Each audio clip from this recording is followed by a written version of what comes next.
All right, everybody, we'll get started here today.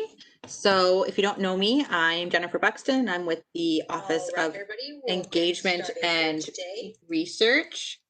So today we're having a FLIRT presentation. So FLIRT stands for Friday Light Informal Research Talks. And today we are really privileged to have Pamela Gill, the Communications Manager with the Office of Research and Engagement, talking about making research relevant and how to communicate research with the public. So I will hand that over to Pam.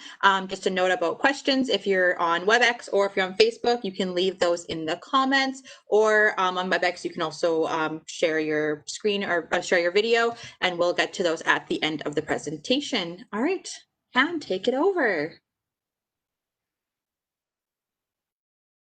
I can't believe we've been in the pandemic situation since March, and this is the first time I've ever spoken to people through this mechanism before. I know there have been a lot of webinars and such, but this is my first time doing this, so I'm very excited. I hope everybody can see my screen. I did share it. So there's the first slide. Which you're gonna have to share it again. Sorry. Oh, really? Yeah. Okay, so I have to escape. Sorry. That's okay. No, it's all good. This is new to me. Okay, share. Bear with me, people. Share PowerPoint. And now I'm going to start the presentation. You're good now. And then I'm going to swap my screen out, right? Yes. Jennifer and I did a tutorial before this. Perfect. I feel very learned in the ways of WebEx now. All right, let's get going. I always like to start my presentation with a little chuckle. And I like to finish with a little chuckle. So there's a chuckle at the end as well. So I'll just let you chuckle for a bit. This is one of my favorite cartoons, BC Comics. It's too bad it doesn't, well, it exists, but there's no new ones anymore. Okay, let's talk about the topic at hand today. I should have really, I should qualify that the title of the presentation isn't really, it should have been broader. It should have been about accessibility, not just relevance.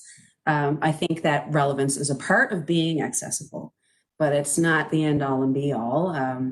You know, our colleagues who are in pure sciences, for instance, but I'm going to get to that because one of my poster children is Robert Bailey. So apologies to all the poster children in my presentation today.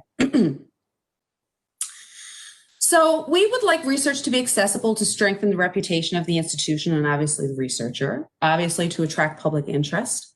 I know that there are sections of certain grants that require knowledge mobilization plans. I learned that from my good friends Leanna and Jennifer in the research office. And so demonstrating to funding agencies and government the relevance of the research will obviously strengthen your funding application, demonstrating that you plan on mobilizing the knowledge. And also, of course, it can help you get more money on top of it. So that's great. And obviously, it's to explain the value of the research, whether it be applied or pure. And now I'll get to Robert. So Robert wrote a great article about research for Grantful Matters, the series that we have online now. It used to appear in Saltwire Media. And in this particular article that he wrote, he questioned what is the use of certain research. And he said, it's not easy to answer as the work is often not motivated by immediate practical applications. And then he said, pardon me, he said that these applications often come along much later. So a couple of examples that he gave were the mathematics behind data security techniques like online banking, which date from the 19th century, or the original page rank algorithm, which made Google its fortune. And that actually was developed in 1912. So just because you can't determine a practical application at the moment doesn't mean that it's not going to be relevant in the future or applicable in the future, I should say. So this is how he describes his research on his Grenfell webpage. And you can see that he is, I'll use the term, although some people may take offense to it, but dumbing it down for his readers. Things you can count, Sudoku puzzles, coding theory as a transmission of a message. So he's trying to explain what he does using plain language, which is really, really important for accessibility. Poster child number 2, Jeff Rayner Canham, who is an expert at sharing his research in terms that everybody can understand. This particular article that appeared on our website, and I think also in the Mun Gazette, talks about the periodic table, but in terms that people can understand. So it's not complete scientific jargon. And in fact, forgive me, Jeff, if I misrepresent this, but I believe he uses the story of Alice in Wonderland to help relate some of the concepts in the book. And he wrote this story himself. I tweaked it a little tiny bit, but you can see by the language that he's drawing the reader in right at the very beginning, which I really like to see in stories about research. Speaking of jargon, I found this on the Physics Today website. You really need to be careful about the words that you choose because people in the public may misconstrue them to mean something else, and your message could be completely missed or misinterpreted. For instance, one I'm looking at here, what's the one that we were talking about, Jennifer, earlier? Manipulation. You might be manipulating data, but maybe someone in the public thinks that you're fixing it or doctoring it somehow. On the same website, I read a statement by a physicist, and he said that he described the consequences of turning on the Hadron Collider as stable black holes that can eat up the world, destroying all living organisms in the process. And he said the chances of that happening were 10 to the negative 25th percent, which I understand is quite small. The scientists might say, sure, go ahead, turn it on. Who cares? Like, that's not going to happen. But the person who's reading it, who doesn't understand what, I have to read it because even for me, it's hard to read, hard to say, 10 to the negative 25th percent, they might think, oh my gosh, like this could happen. Don't turn it on. Don't turn it on. So we need to be really careful about how we represent ourselves publicly. Now I'm going to show you an example of a before and an after. So the Raymond Thomas Lipid Group, which I have to say is really good at getting their messaging out. I hear from them a lot and help them as much as I can. So this is the statement that was in the abstract when Raymond sent this along to me. You can read it. I'll just give you a minute. I didn't know how to say Maillard. I had to look it up. But there's words in there like lipid oxidization, Maillard, ruminant. These are terms that if you work in the industry, you may understand what they mean, but the ordinary Joe out on the road is not going to understand this. So with a little bit of tweaking, we can get it to a sentence that is a little more accessible. After these, so these findings demonstrate that using unfiltered beer-based marinades infused with herbs and spices, so getting a little bit of language there to spice it up, during meat preparation and grilling appears to be effective in reducing carcinogens. Now, carcinogens is something that people understand. I wanted to go one step further and say, hey, if you buy this, you won't get cancer. But Dr. Thomas was not willing to make that leap with me, and I'm only joking. I wouldn't have wanted him to. Okay, now let's talk about when experts tell their own stories. This is an awesome online publication. They have editions in 2 in Canada, 1 in English, 1 in French, the United States, the UK, New Zealand, Australia, Indonesia. I'm missing some. Australia, did I say Australia? I said Australia. Africa, Spain, France. This particular screen grab is from the Indonesian version. And what this online publication does is ask experts in their fields, academics, everything online in this publication is written by an academic. They may have some help in the background from the team to help them massage their language, but everything is written by an academic.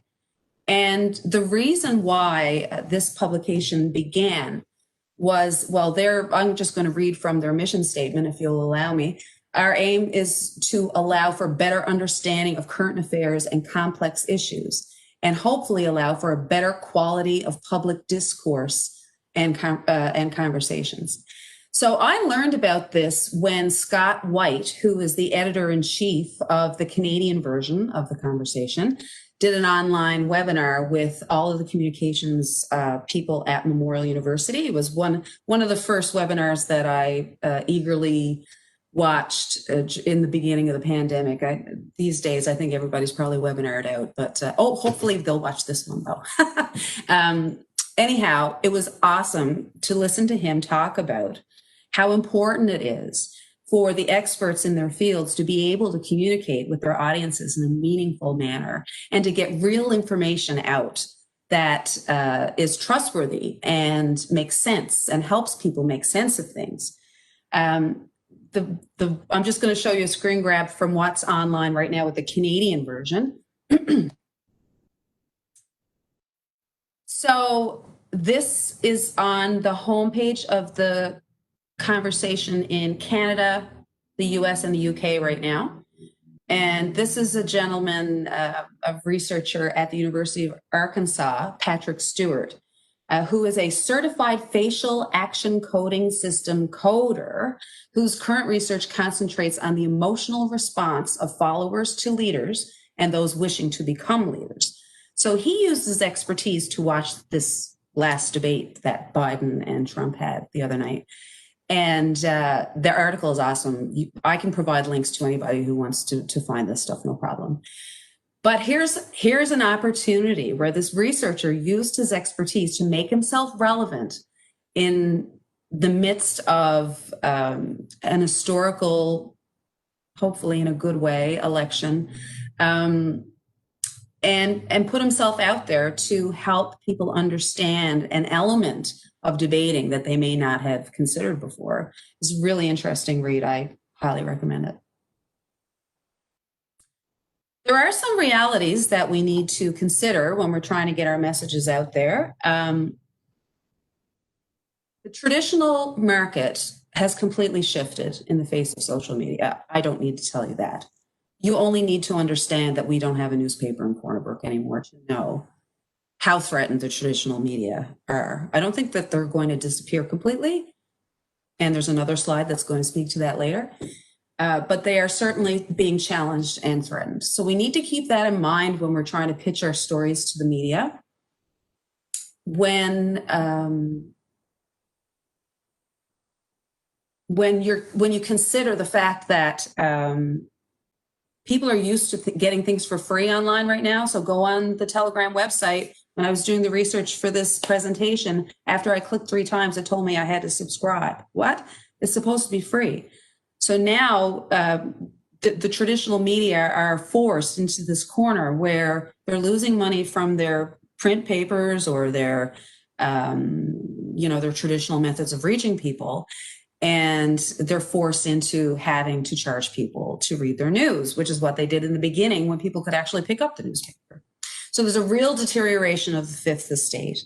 And the news hole, which might sound rude, sorry, but it is the space in the traditional newspaper that is shrinking because of all the advertising all around it. So once you plunk in all your ads, that spot in the middle, that's the news hole, and it keeps getting smaller and smaller and smaller. And the reason for that is because of this notion of competitive media markets and the influence of the fourth estate. Speaking of influence of the fourth estate, there's a real culture out there now where anybody can be a reporter. And so the ordinary Joe is the fourth estate, and they're doing their own reporting. They're on planes taking videos of people, putting it on Twitter and getting them fired. This whole notion of cancel culture, these influencers who have their blogs and their what do you call them? TikTok. That's a new one for me. TikTok accounts. People listen to them and they change their behavioral patterns because of them. It's so important that we support publications like The Conversation, where we get true, honest, dependable news out in the world. Anyway, that's my spiel about challenging reality. Every once in a while, you get lucky. Now, I'm not saying Ree was lucky because her work is incredible, and it's no surprise to me that this got picked up by so many different places, as you can see in this montage that I have here. Of course, Shaped by Silence, her book is about the stories of 5 particular women from different countries who all were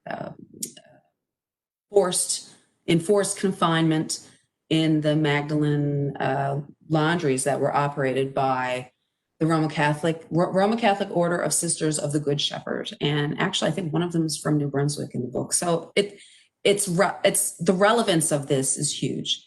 And just look at the breadth of the places where she was featured. I mean, everywhere from the National Post to Down Home magazine. So she really struck a chord with the work that she's doing right now. And again, what are some other examples, actually, before I move on from that? Peter Stewart did some research on, would you rather eat off a round plate or a square plate? If you get served food on a square plate, will you eat more than you would if it was served to you on a round plate? That got picked up nationally and internationally, I believe, as did the research that, oh darn, was it Ian Workington? Sorry, frogs' legs. Frogs are disappearing in France because they're eating all the frogs' legs. So these sorts of stories that sometimes they might be a bit quirky, or as in the case of Ree, they can be very meaningful and powerful stories for people to read. I kind of went on a bit there, sorry, rambling. So back to the Fifth Estate. This particular publication is called We Are Democracy. It's out of the United Kingdom. And they're making the point in an online article, which is a little bit ironic, that traditional media is still extremely relevant, as it is the most credible news source, and it is instantly recognizable. When you pick up the Globe and Mail, you trust that what is in it is going to be true. When I turn on the National, I believe every word that comes out of Rosemary Barton's mouth, because these are the sources that we traditionally go to. And so this particular article is stating that they're never going to go away because they're important to us as recognizable, credible sources. So that said, we can't forget them. We can't just throw an article up on Facebook and think, okay, my work is done, I shared my research. There are so many avenues that we have to go down, and traditional media is still one of them. The challenges of dealing with our local media now is that they're cut to the bone, as I referenced earlier, the erosion of the Fifth Estate. So we've got one reporter at the Western Star who operates out of an office, I think, in the Millbrook Mall. We have one reporter for NTV News who operates out of his house. We have another television reporter for CBC who is in charge of doing, not in charge of, but has done television, radio, takes photos for their website and Twitter. So basically a one-woman show. So their time is precious, and they have huge regions to cover. The West Coast is a very huge region to cover when you're only one person. And so we need to recognize that when we're dealing with them. And when they phone us, when the phone rings and they actually want us to talk to them, please, please, please say yes. My heart breaks when I get a phone call from the media and I can't find an expert at Grenfell to speak to it. Now, if we don't have an expert, then obviously we can't. And then I call my colleagues in St. John's because if we don't have an expert, they probably do out there. But when people call and I know that that we have somebody and it doesn't work out because the time is too short, and they do operate on very short timelines. So they will call me in the morning and say, I want somebody on camera at 2 p.m. this afternoon. And that's just the reality. That's the nature of the business. So oftentimes there are conflicts, and it just doesn't happen, and it makes me very sad. But sometimes it works out, and then I'm happy. So when a reporter calls, now some of you are going to find this not helpful. Excuse me, because you're used to dealing with reporters. It's second nature to you. But I can tell you there are people that I work with that are scared to death for the phone to ring and for it to be a reporter on the other end, and they don't know what to do. So we're going to run through that briefly now. We are all going to be polite, obviously, and friendly. Tell them that you would like to help them. Be positive. Don't automatically agree or refuse at the moment. Let them have their talk and find out what the story is. And then you can take some time and just think on it. Call them back. You haven't got to say yes or no right then and there. You can hang up the phone, give it a think, give me a call, always call me, and so that I can keep track of these things for my metrics, and then say, yeah, I think I could do that, or maybe this person would be better. Avoid off the record. I always say when somebody calls me, you're not recording this, right? Because I'm not the person. I'm not the spokesperson for this. So I'm happy to help you find the right person, but anything I say here is not for recording. Don't say anything you don't want out there. That's a good rule for life, actually.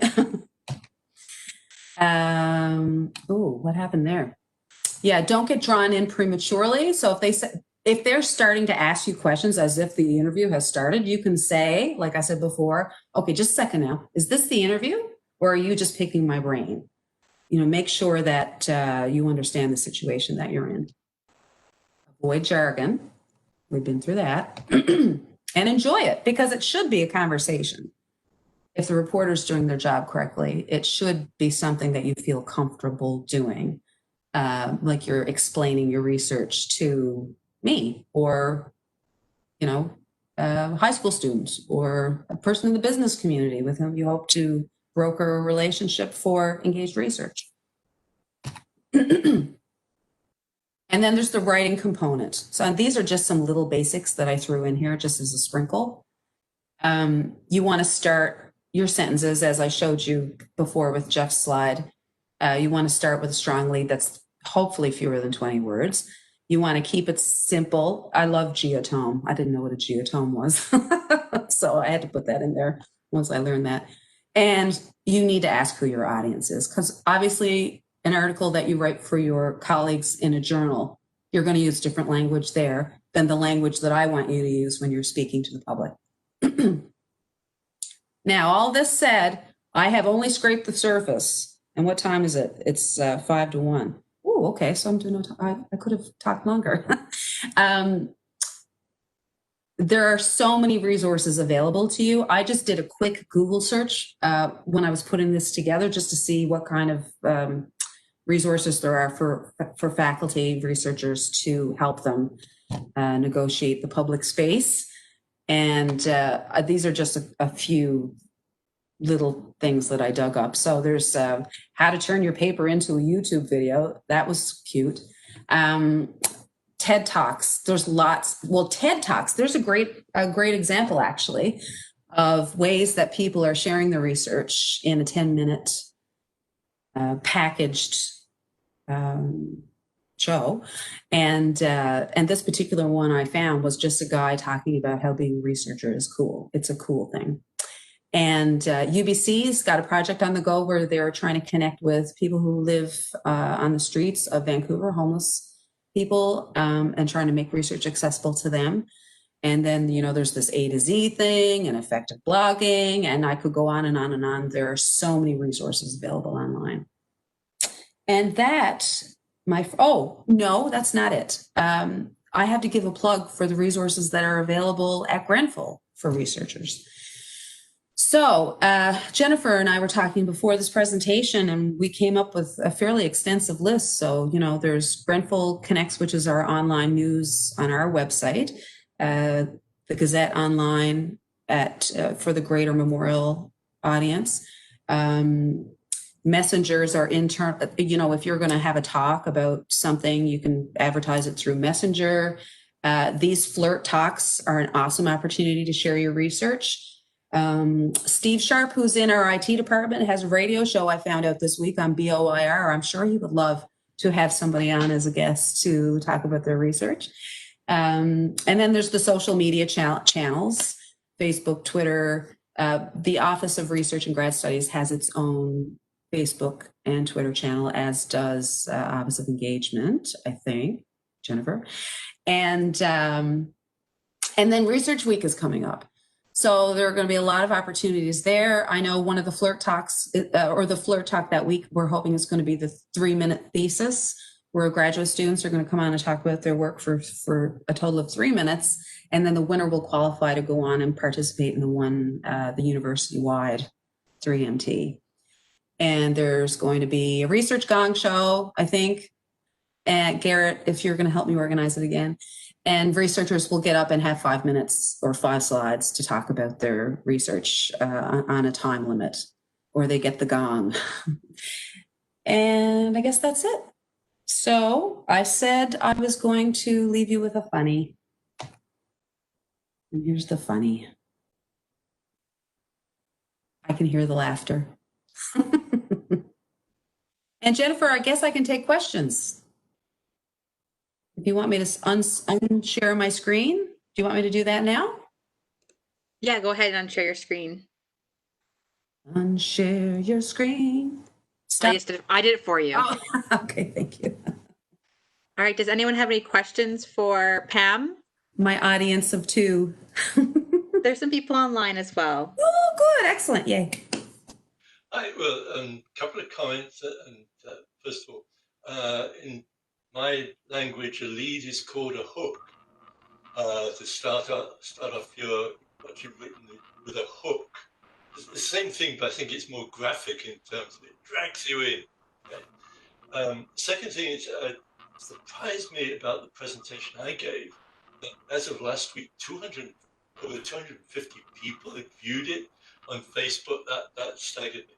But because I'm on the NSERC Promo Science committee now, and the work that's done has to be publicly distributed. And it's a real problem, and you're familiar with this, Pamela. Back when you and I started, there was the Humberlog, or Humberlag, as it was called locally, which I had no clue what they were talking about initially. And of course, there's the Western Star, interviews with the CBC pre-dawn, and these caught people who aren't academics, intellectuals. These were people that tuned in to CBC to find out what the weather was and got me chatting, or they picked up the Western Star because they wanted to see if their son or daughter was in a picture of the school group, or the darts team had won or something. And there was me, an article that Pamela put in. These are people I'm not convinced we're reaching anymore. The conversation is great. I wasn't familiar with that. I've learned a lot. I'm so glad I tuned in. But do you have that same way, Pamela? We're not reaching the general public who aren't interested in what goes on at Grenfell, but find out accidentally because of what they're reading. Oh, thank you, Jennifer. Yeah, because even if you do hit people online, the algorithms that are used behind the scenes are almost determining what people are going to see anyway, based on what they've already clicked on. So it's hard to break into that when there's something behind the scenes working against you, and you can only boost so many posts, But we are definitely missing a sector. There is no question. I mean, when you consider back in the days of the Humberlag, as you said, we had a full page every issue. When my good friend Troy Turner was the editor there, we worked out a partnership where I would provide him content for a full page of the paper every single edition. So weekly, I think it wasn't bi-weekly. No, it was weekly. And even when we still had the Western Star, once a week or once a month, we had Grantful Matters. where people could talk about their research or their work. In fact, excuse me, faculty, staff, and students had the opportunity to fill a page once a week. And both those opportunities have gone away. Even our own radio station, I shouldn't have put it that way. Even our public radio station is now shared regionally. So we don't even get our content for only Western Newfoundland anymore. It's Central and Western. So that news hole, if you will, is shrinking. Now, they operate online, you know, like I said, Colleen Connors with CBC Television, she'll do radio, she'll take the sound from her television feed and do a radio piece, and she'll also put it online. So from that perspective, they have more channels that they can spread their message out on. The question is, how do we become their message? How do we get in there when there's so many competing forces?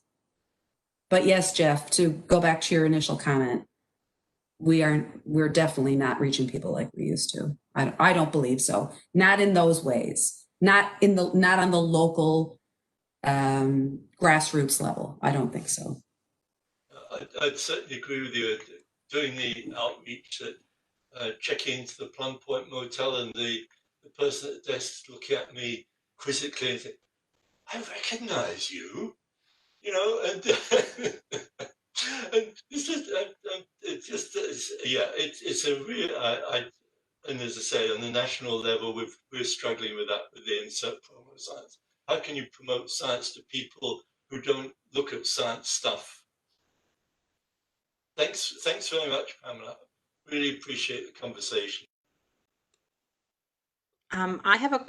Daniel has a question. Sorry, I didn't mean to interrupt. If you want to ask yours first, go for it. Go ahead, Daniel. No problem. All right, thank you. I enjoyed the presentation. I actually have a few questions, so maybe I'll ask one of them and then we can I don't want to monopolize all your time. Well, one of the, I think, differences between, or maybe a potential point of tension is that within academic research, it's often quite specific what somebody's area of expertise is, where typically there's like a very focused area of research where somebody would define themselves as an expert in X or Y, where they might also have knowledge from their fields that could be related to a particular question that somebody wants to know. So I can see a potential tension between somebody saying they want an expert on X, and you might know some of that as related to your field, but your specific area of research is more focused than that, and might not be directly relevant to that. So when people in the media are looking for people to speak to particular issues, I'm wondering if you have any thoughts to share on that. Like, do they want somebody where that's their main area of expertise? So they're looking for somebody who is really researching that particular area, or somebody who has some research or some knowledge from their field that would be relevant for a particular issue. I don't know if that made sense or not. Yeah, no, it did. It did. And, one of the challenges that I come up against in my work is, and I totally get it. I totally get it. If you're an expert in an area and you're asked to speak, to me, it might seem like a logical jump. Oh, this person is an expert in politics in where? Politics in a certain region of China. I don't know, I'm making that up. But so I know that they know politics. So then I go, okay, great. So CBC needs somebody to come on the show and talk about this Trump-Biden thing. And you're a political scientist, you can do that, right? And they say, no, I don't think I could do that because that's not my specific area. And I say, but they just want tops of trees. They just want to know trends, surely you can apply the trends from over here to this, right? And it's hard for me sometimes to understand why they're doing this. when I want them to dig in. The other thing that I'll come up against sometimes is the time element. So I might have an expert, and I alluded to this in the presentation. I referred to it in the presentation, but they just don't have time. They don't have time to do it. So we might have an expert whose expertise is spot on. It's the exact thing. And this actually happened after the last election. Somebody wanted someone to speak about the budget. That's what it was. And in particular, they wanted somebody to speak about the environmental or lack thereof aspects or sustainability aspects of the budget. And the opportunity ended up going away because their show was too full and they wouldn't have been able to fit us in anyway. But I couldn't get somebody to help me out there, because they were, I'm sorry, I'm scattered here now because my cat is doing things. I'm sorry. But I couldn't get somebody to commit because it was just too short of a time frame. It was, I need you tomorrow morning at 6:30, or as Jeff said, before the sun comes up in the early morning hours. I don't know, Daniel, did that answer your question? I hope so. Yeah, that did. Thank you. So I guess it's whether they want somebody who would define this within academia. It's often quite a very narrow area of expertise where you could say I'm an expert of this particular very niche thing, versus sometimes in the media they might want more an academic, educated perspective on something rather than somebody where that's their life's work. Mm-hmm. And different people have different comfort levels too. Right. We have experts at Memorial who will talk about anything if you throw a subject matter at them, because they're one of those people that have an opinion. I look at our previous provost.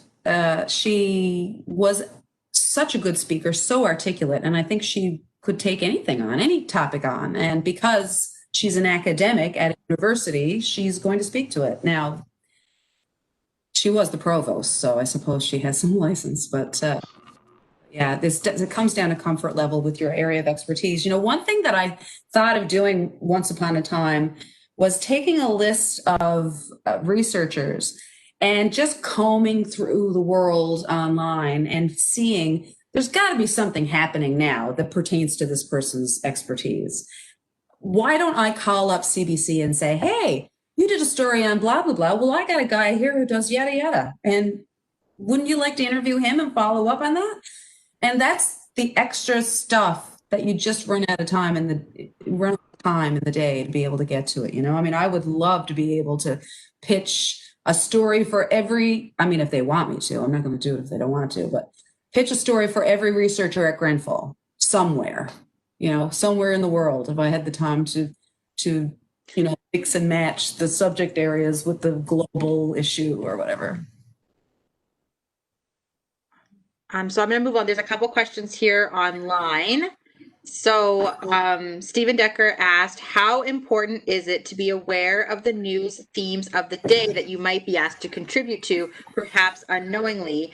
I'm thinking of examples where the lead-in to your interview, the host will mention some other news item that they've just covered, and now you are to do your bit, and that can be challenging. Right. So I'm assuming that nobody asked the question, what context and in which context am I being interviewed? That's a really important thing to do. And look, there are people that could blindside you. They could get you on the radio live and you think you're there. They've told you you're there for something else. There's a great clip of Bob, help me out, Bob Newhart, where he's being interviewed and the interviewer skewers him. When I do media training, like a full day session, I always show that one because it's really funny. But that could happen. They could say, you're here for X, and then they interview you about Y. I don't think that the people that we deal with here are malicious. I think they want to have a good interview with you. So I would just ask before, when they phone you and say, we'd like you to talk about X, Y, or Z, you can ask all those questions. Will I be the only one being interviewed? Is there somebody else going to be talking about this before me? Who will it be? What will their perspective on this be? And prepare yourself before you go in. And there's nothing wrong with being honest either. If they ask you a question that you're uncomfortable answering, tell them. Say, I don't know if I'm the right person to answer that question. And then talk about what you are comfortable talking about and share your own perspectives in a more comfortable fashion. That makes sense? No, that's awesome. We have a couple more comments here on Facebook as well.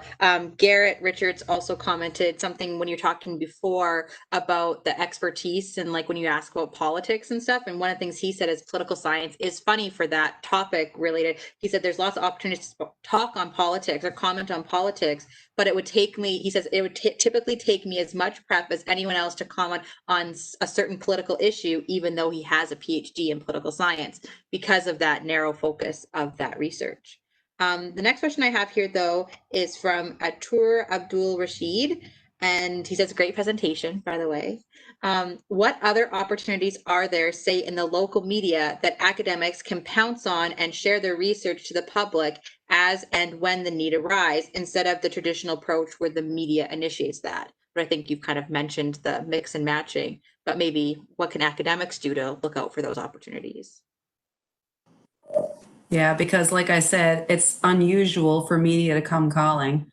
I mean, my phone used to ring not off the hook. I mean, I wasn't that popular, but every day you'd get an inquiry from the media, and now we might get 1 or 2 inquiries a week, not daily for certain. So yeah, it is a good idea to try to be proactive and get out there and make your own waves. What opportunities are there? Yeah, they're shrinking really locally. But I tell you what, okay, here's some opportunities. I know, for instance, that, I mentioned the BOIR radio show that Steve Sharp does, and he says he's always looking for people. I know that Stingray, which operates out of the bottom floor of the Glenmill Inn, they have a morning show where they oftentimes will highlight things that are going on in the community that are pitched to them. So I'm happy to broker those sorts of interviews. If anybody wants me to reach out, I mean, we tried just before COVID, we were trying to get a weekly research topic. I think we did do a few actually on Stingray. And then I think COVID hit and it kind of bit the dust. But I'm happy to broker, I'm happy to broker any of those sorts of engagements if people have something that they want to share. And certainly I send out emails now and then saying to people, hey, we're doing a feature, or Mun Gazette is looking for people to do such and such. Or sometimes I'll say, hey, McLean's is looking for cool courses that are being offered. And I often get responses. We've never been picked up, unfortunately, because I guess, you try to make the course sound super cool so that McLean's will notice it. But in a sea of courses where everyone across Canada is doing the exact same thing, trying to look super cool, it's not surprising that we would get lost in the mix a little bit. But yes, if you have a research story that you want published somewhere, talk to me. Tell me what the story is and we'll figure it out together. And I want to also just plug, I think you mentioned before, is about FLIRT. Like, that's a great opportunity for academics as well to get that out there. We're doing this now virtually, so it's more public on Grenfell's Facebook page. So, and we're going to have a YouTube channel for it. So those are things that we can also share. And so that's a great opportunity as well for academics. I have a question for you. Before I have one more comment, I see another comment from Garrett here. That is, if an academic or faculty member wants to start a social media channel to try and share that and become more accessible, can they reach out to you for help on how to do that? Or where can they go for assistance in that regard? Yeah, come to me. And I know marketing, I probably should have prefaced this whole presentation by saying that I don't technically work within the parameters of the marketing and communications office now. I've moved over with research and grad studies engagement. I think you did introduce me as that. So they are the keepers of the Grenfell social media, like the official face of Grenfell online. I operate a research Facebook page and a research and grad studies Facebook page and Twitter account. And also, I am an administrator on the Office of Engagement social media channels. I think you are too, Jennifer. Maybe. So my advice is, if you want to have your own Facebook page, for instance, I'll tell you, here's a good example. General Science at Grenfell, I think it's called, has a Facebook page that's very active. They're always sharing interesting tidbits from all over the world, scientific, discoveries or articles or activities. And I try to follow it, and I will share it on the research page. For what was the one that they shared? Was it about the space launch, maybe? At any rate, when something is globally big, if they were to share that, and I said, hey, Melanie, I noticed this, Melanie Callahan, who's my counterpart in Marcom, if I were to say to her, hey, why don't you share this on the Grenfell page? Because it's, the launch of the rocket. Oh my God, I am so not a rocket scientist. The launch of the thing. And then she would share it, and then you'd get the hit of 10,000 people. So bottom line, you have your own channels. You control what you put out when you put it out, when it's convenient for you or when you think people are going to see it. You don't have to rely on anybody else. You can go ahead and do it. But put at Grenfell Campus or at Grenfell Research. Find out what the tags are for that particular platform. Add those in there, and then we get notified. And then we'll look at it and consider, yeah, we should probably share that. But if you don't tag us, then we don't know that you shared it. The other side is you don't have your own personal one, and you come to me every time you want to post something, and then I'm happy to do it, but then you're at my mercy, so to speak, because did I read your email? Did it get lost in my inbox? And the Grenfell Facebook page is so busy. There's so much traffic on it that they generate themselves that they're probably not going to want to make their own post about your thing. They'll share yours because it's different when you share something than when you actually post it yourself, because their posts are all very Grenfell brand message focused, because there's a way that we want to appear in social media and people's feeds. So you're going to be up against some big traffic there if you try to go through them every time. So yeah, that's a long way of saying go for it. I know you're doing it. Awesome. And then I just see one more comment from Garrett here on Facebook, and he just talks about when we were talking about like academics again and that expertise. He said one thing. He said that probably other researchers like to be careful of implying that they know more about the topic than they really do, just because they have the academic credential. So, for instance, just because he comments on the election, it might imply that he does research on the election, which he does not. So that's another thing that researchers might want to be careful of as well. Caveat at the beginning of what they say, if they say at the beginning, while I'm not a doctor, but I play one on TV. No, I'm kidding. But if they said something at the top, such as, I am a political scientist and I do have some general views about this. But if we get into anything specific, I can certainly help you find somebody who can answer those questions for you. Or, don't just say, no comment. Yeah. Is there other questions here from Daniel or Jeff? You can unmute yourselves. I do have another question. If Jeff, do you have another one? No, I'm fine, thanks. I was wondering if you could talk a little bit about the ways to avoid some of the dangers. You talked. I think that you had really good advice regarding interviews and maybe what we might consider to be the filtered media, or maybe that older traditional media that still has its place in terms of being well trusted. But you also talked about some of these new direct. So either a Facebook page, but also Twitter and TikTok. I don't know if that's okay. Is that just videos, or I don't? Oh, okay. But with Twitter, for sure, I do know of people who have started academic Twitter feeds, academic Twitter accounts. Sorry, man, I sound like a dinosaur. So they've started these things, and then because of the format where it's so short, from what I understand, it's very easy to say things without context that then seem to enrage other people or to get into these fights or disagreements.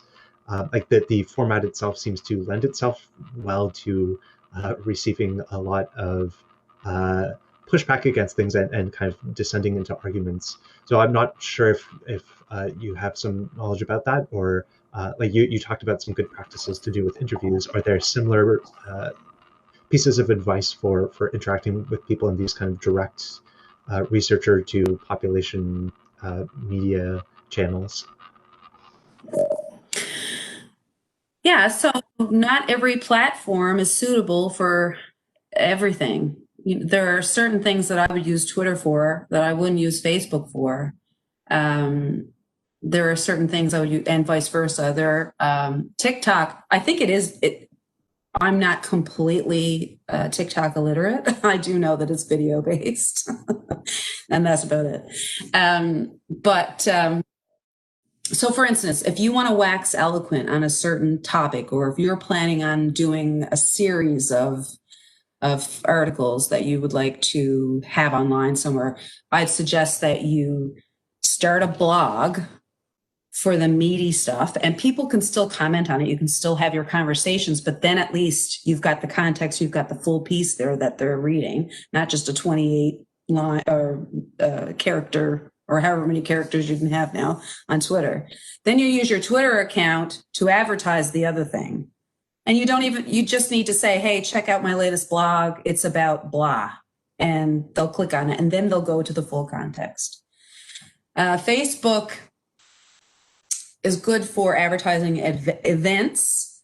And then you do your event page on Facebook, and then you can share that on Twitter. I use Twitter to send links mostly to other things that live elsewhere. Twitter has, I think you're right about trolls. I mean, I think there are people out there that are just waiting to have a good fight. And there's a lot of that happens on Twitter, and Facebook too, for that matter. What else do I use Twitter for? Current things that are going on. So if I'm on the highway and there's a huge backup on a certain lane, take a picture, put it on Twitter, avoid this lane on the TCH or whatever, things that are in the now. I find Twitter very much in the now. Nobody is scrolling down to see what happened 4 days ago. I mean, unless it's referenced in a current tweet, and then you go and see the whole thread. I don't know if I'm answering your question well enough. Yeah, I think the idea of linking, so if it's something where there's that potential for being misunderstood or the context is helpful, just putting a link to a longer blog post or something, that seems like a good way to approach that. Thank you. Yeah, it's just about choosing the platform that fits what you want to accomplish best. And again, anyone has any questions about that kind of stuff, I can try to help, or Will Pender is awesome at that sort of stuff. That online stuff. And same with Melanie and Heather in Marcom. Everybody's there to be a resource for anyone who wants to look at new ways of sharing information. Awesome. Thanks for that. Yeah, thank you. Daniel, Jeff, do you have another question, or Daniel? You can just stay. Jeff, yeah? Fine, thank you. Okay. Well done. I tries, but I got to tell you, there was a moment there in the middle there in the middle where I completely didn't know who I was. Anyway, cats, what are you going to do? Awesome. That's it. Well, yeah, so thank you so much, Pam, for being here and doing this and for FLIRT. And if any researchers are watching this, we're always open to having more FLIRT presentations in the future. So you can reach out to myself, Daniel Nadolny, or Garrett Richards, and we'll get you on here and you can talk to the public on Fridays. Thank you. Thanks, everybody. We'll be ending this now. Talk to y'all later.